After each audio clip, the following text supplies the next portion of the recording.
I've had this Optoma UHZ50 video projector for a few months and feel that I probably know enough about it now to do this review. I've had video projectors for more than 20 years, and even though this one is the most complicated yet, it is still surprisingly easy to get it working well and producing good results.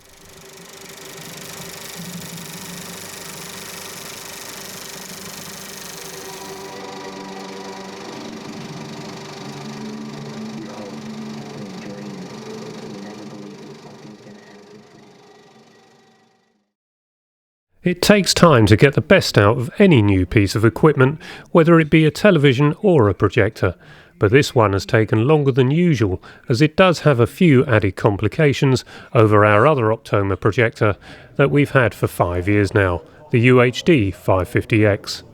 That machine was far simpler to get the best out of it, and one thing that I do think is better on that one is that 4K HDR discs have a more obvious distinctive look to them than they do on the UHZ50. Part of the reason for this is because the UHZ50 makes everything look so good, including Blu-ray and DVD. 4K UHD discs may therefore not be quite so obvious, but I am getting there, and little tweaks and experimentation as time goes on is resulting in imagery closely replicating the superlative 4K HDR look of the UHD550X, which I find to be more pleasing to the eyes. I do think the UHZ50 is slightly sharper though, so things may even be improved a little over what went before. There are a couple of minor things about the new projector that I really don't like much, and that's the vertical lens shift, which requires a bit of brute force to get it to adjust up and down. This was so much better on the 550X. The other thing that I'm not too enamoured with is the remote control, but this is hardly worth mentioning, and I only do so because the remote from the 550X works with it and is a better remote, so I'm tending to use that. Other than these two minor gripes, it's an easy machine to get up and running.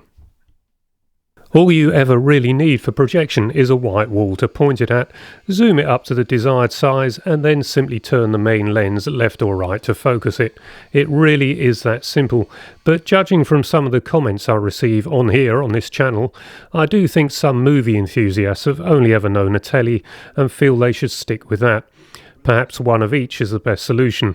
We use our telly for watching YouTube and that's about it, but we're in the cinema for movies. Projection is cinema, and as I've played at cinemas for practically my whole life, it's perfectly normal for me. You certainly don't need a dedicated room, and you'll find that wherever you project, it's something a bit special and makes watching a movie into more of an occasion. Good video projectors start at only a few £100, but you'll need to spend a bit more than that for a 4K projector. With the light output of this projector, it is somewhat geared towards people who play computer games, and therefore not so likely to use it in a blacked out room. It has a laser as the light source, and it tends to be over bright to satisfy the expected requirement for playing games or watching movies in daylight conditions. Much of my experimentation up to this point has therefore been to rein in the light level output of the laser to make movies look as filmic as possible. I do seem to be making good progress on this now, and possibly because I've spent a couple of days in here playing with it in the run-up to this review. The dynamic black setting on the UHD550X gives the best image quality, but on the UHZ50 the same option induces noticeable flicker, rendering it unusable. I have installed the latest firmware and driver to check this slight fault hasn't been rectified, but alas, that's what we're stuck with. I think I actually prefer the settings I'm on now, so dynamic black, although disappointing, has not proved to be as important as I once thought. I'm currently set on constant power of 75%, and this does seem to be a happy medium for most discs, but possibly not all, as sometimes I'm finding that this has to be played with to get the best out of a particular disc. Brightness and contrast settings are still in a state of flux, but they're close to their best, so I don't think I'll have to tweak them much more. Colour has to be much higher than any other piece of equipment I've ever had, and I've even put brilliant colour up a few notches to help. Sharpness seems to be an option on everything these days, but all it tends to do is add levels of video noise which others sometimes mistake for coarse film grain. I minimise this option on everything, and the UHZ50 is no exception. If you are seeing excessive noise or grain on your system, then get that sharpness option down, or better still, off completely. One of the ways I've replicated how the UHD550X displays 4K HDR discs on this UHZ50 is by putting the tint option up a little. I've never used this option on anything before, but it seems to be working on this, so I expect I'll continue to tweak this a little in the future. For an added bit of occasional fun, this new projector is 3D capable, but you have to purchase the active glasses separately. I found these classic branded glasses, which I think are actually made by Samsung. I may be wrong there, but anyway, I find these to be better than the more standard type, but they're all perfectly adequate.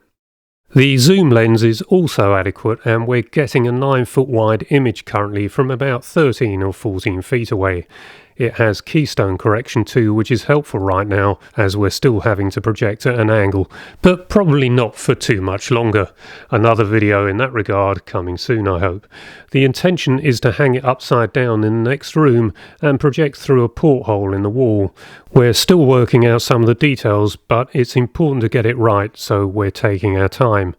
We didn't fancy hanging the UHD550X from the ceiling as it's so big, so that's the main reason for the purchase of the UHZ50. Also, it meant the 550X could go on duty at the BFCC, which is what we did, and it was superb. The specs are similar for both projectors, so there was no trouble filling the screen to about 20 feet wide. The optical sound loop-through on this projector actually works, unlike the 550X, which translated it down to analog stereo tracks. So this means you can connect a 4K player with only a single HDMI output on it and still have optical multi-channel digital soundtracks to suitably equipped amplifiers. At its heart is a Texas Instruments DLP chip.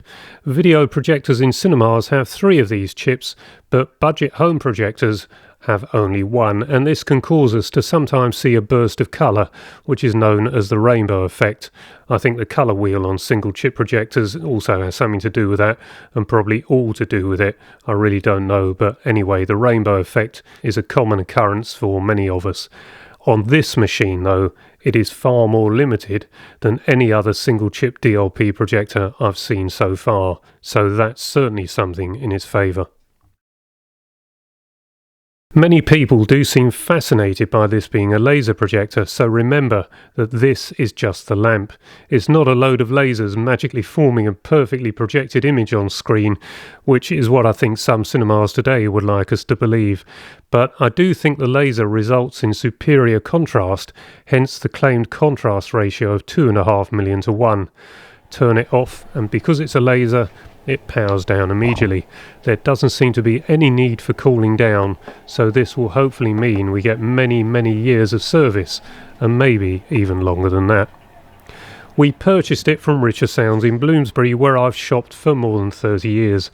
It's always been very good in there in terms of both service and value, and this UHZ50 is no exception. I think the value of this is outstanding, and the imagery it offers punches above its price point. I often say in my videos that all our equipment is different, and what may look great on one system may not look quite so great on another. This is the case here too, because what looked best on the 550X projector is not quite the best on the UHZ50. Of all the discs I've looked at so far, the Tint 4K disc displays best on it. That wasn't quite the case on the 550X, but on the UHZ50 it's like a miniature IMAX in here. It may be a little complicated to set up initially for anyone, particularly those starting out with video projection, but perhaps what I've shown here will give you a good starting point. I think the UHZ50 produces cinematic results despite its diminutive size, and that's quite a surprise overall really, and I think it can be recommended as a blind buy, given that not everyone has access to a dealer as competent as Richer Sounds on their doorstep. If any of you do decide to purchase this one, then please let me know how you get on. Right, I think that brings us to the end of this video. I hope you enjoyed it, and if you did, please give it a like and perhaps consider subscribing so I'll be encouraged to carry on creating further content like this in the future. Until the next video, bye bye for now.